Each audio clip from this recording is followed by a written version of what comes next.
Okay, so let's talk about Spider-Man Across the Spider-Verse, which has already been delayed. We talked about it before, but before we get into it, make sure you hit that notification bell, subscribe down below. On the road to 21,000 subscribers.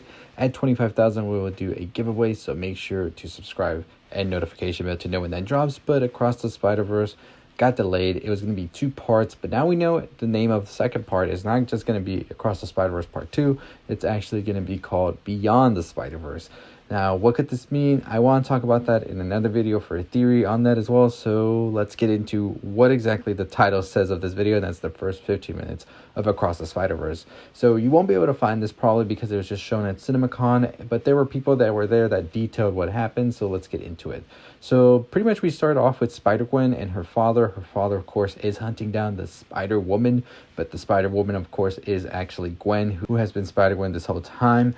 But before they can get any further into this conversation, a vulture from another universe pops up and it starts attacking.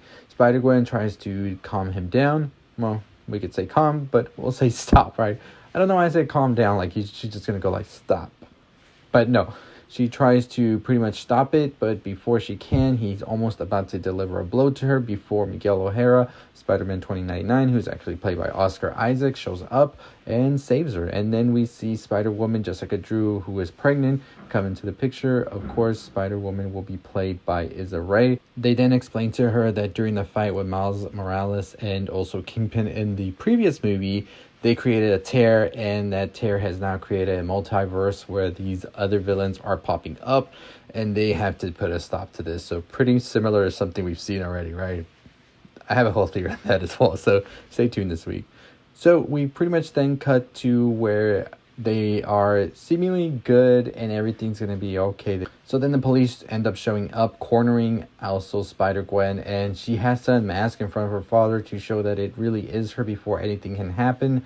They try to arrest her, but Miguel and Jessica save her, and then we cut to Miles Morales, who is now trying to enter into university, as well as figure out a way to make Spider-Gwen back and meet with her again. As we know, he has this crush on her, and yeah, that's pretty much what's going on in his life, as well as trying to keep his secret identity a secret from his parents, which ain't going so well apparently. So this movie just sounds like insanity after insanity. We heard the director say that there will be 240 characters in this, and there will be 6 different universes. So this just sounds like no wonder this got delayed, right? There's going to be so much to do here, and we know that they like to do different animations for various characters. So I think by the end of it, we're going to have one of the most creative superhero films of all time, and this is definitely going to win an Oscar for animation. No doubt about it. Well, depending on what comes out, right? But I really feel they're going to be a strong contender if they were to pull off what they want to pull off, apparently. So I think this whole idea of a multiverse being used in this movie makes a lot of sense, especially since I think it's one of the few movies that has done it before anything else we've seen in the mainstream, and they did it very well in that movie. So I'm excited to see how they want to keep pulling it off now.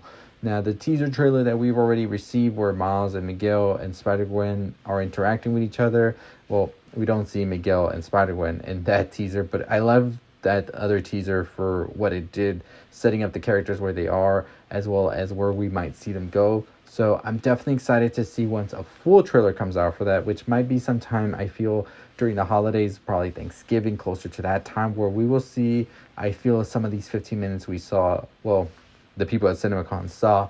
So I'm definitely excited for that. Like I said, I think that this ultimately leads into Beyond the Spider-Verse, where we might see some of the Spider-Man in the live action make an appearance here and there.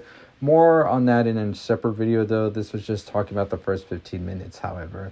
So I do love the idea that we will see Jessica Drew in here as Spider-Woman. Hopefully in a future installment, we might get a live action. I think Issa Rae would be a great choice for that as well. I think that she is a tremendous actress that can really bring this character to life, and especially all the complexities that come with her. So I would definitely love to see her get a live action movie. Although we've heard Sony already added another live action movie to their slate, which is El Muerto, who is being apparently played by Bad Bunny. Even though they didn't say it, they did say he is attached to the project, and apparently that would make sense that he would be the main character with such a big draw he has, right?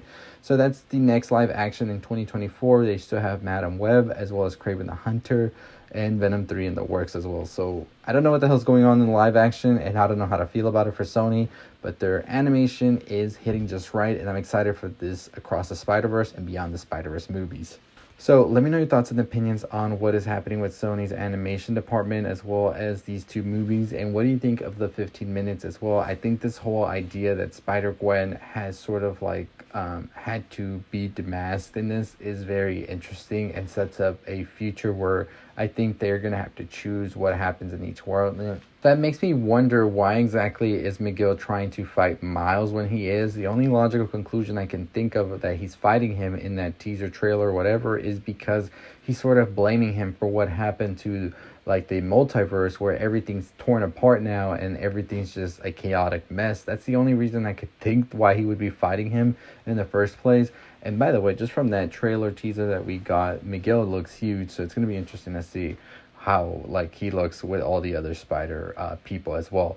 So let me know your thoughts and opinions on that below, if you're excited or not for this movie, and what do you expect from Beyond the Spider-Verse as well? Do we expect some cameos from Andrew Garfield, Tobey Maguire, and Tom Holland at some point in these movies, or is that too much to ask for? I just don't know how to feel about it, right? Like, do we really want that, or do we keep this separate and just have these characters come into the live action at some point and interact in the MCU, which is a lot to ask for, by the way, I know, but I do really want to see Miles Morales in the MCU at some point. But anyways, that is going to do it for me. If you haven't already subscribed to the channel, what are you waiting for? Hit that subscribe button down below. Let me know what you think about the 15 minutes. Let me know what you think about the upcoming Sony movies and the live action as well. The Bad Buddy of Muerto is very interesting, so let me know what you think. Hit that notification bell if you haven't already. As I said, we are on the road to 21,000 subscribers, less than 400 away, and at 25,000 we're doing a giveaway. I'm trying to make a pretty good giveaway, so make sure you're subscribed and notified to know when that video drops for the giveaway. As always, check out the social medias right here at Cultural Elixir at the end of the video. On Twitter, on TikTok, you can find me there, and also check out the video here on the left once it pops up. But as always, that is going to do it for me. Thanks for tuning in, and as always, stay safe, stay positive.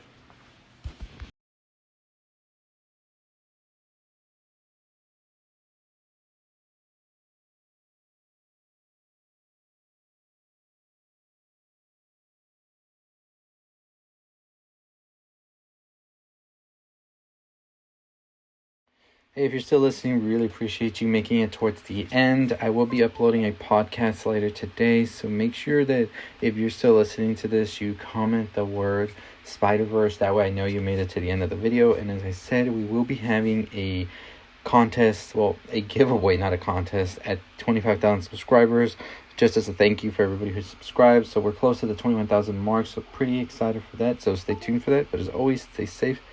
Make sure you subscribe, make sure you turn on the notification bell, and as always, stay positive.